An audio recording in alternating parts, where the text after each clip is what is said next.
दरअसल भगवान को स्त्री की रचना करते हुए 6 दिन बीत चुके थे, फिर भी रचना अभी अधूरी थी।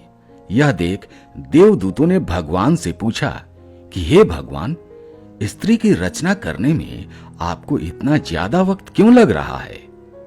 तो भगवान ने जवाब दिया कि क्या तुमने इसके सभी गुण देखे हैं? ये मेरी वो रचना है जो हर हालत में डटी रहेगी।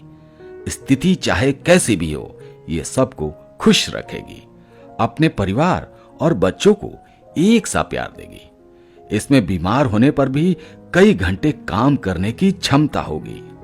भगवान की बातें सुनकर देवदूत हैरान रह गए और पूछने लगे कि क्या ये अपने दोनों हाथों से इतना कुछ कर सकती है?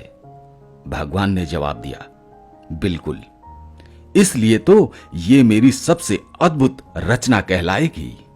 ये सुनकर देवदूत ने पास जाकर भगवान की बनाई रचना को जब हाथ लगाया और कहा कि प्रभु, ये तो बहुत नाजुक है, तो भगवान ने हंसकर कहा कि ये बाहर से नाजुक जरूर है, पर अंदर से इतनी ही मजबूत है, अर्थात ये कोमल तो है पर कमजोर नहीं।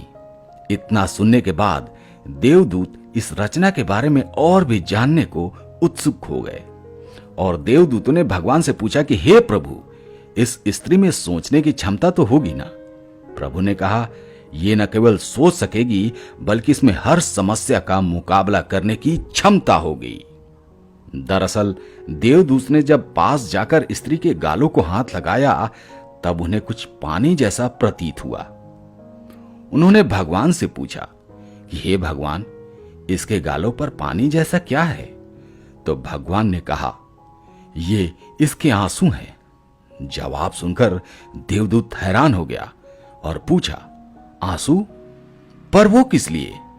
इसके जवाब में भगवान ने कहा कि जब ये कमजोर पड़ने लगेगी तो यह अपनी सारी पीड़ा आंसुओं के साथ बहा देगी और यह फिर से मजबूत बन जाएगी। अपने दुखों को भुलाने का इसके पास यह सबसे बेहतरीन तरीका होगा। साथ ही भगवान ने कहा कि यही इसकी ताकत होगी। देवदूत यह सुनकर देवदूतों ने कहा, भगवान, आप तो महान हैं। इस रचना को आपने बहुत सोच समझ कर बनाया है।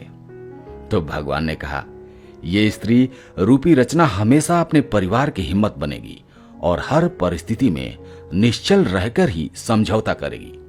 तो देवदूतों ने कहा, भगवान, आपकी रचना संपूर्ण है। तो भगवान ने जवाब दिया कि नहीं, अभी इसमें एक कमी है और वो ये है कि अपना महत्व भूल जाएगी कि वो कितनी खास है। श्रोताओं, भगवान द्वारा बनाई गई इस रचना की कथा को देखने के बाद आप भी जान गए होंगे कि आखिर एक स्त्री में इतने रूप क्यों पाए जाते हैं।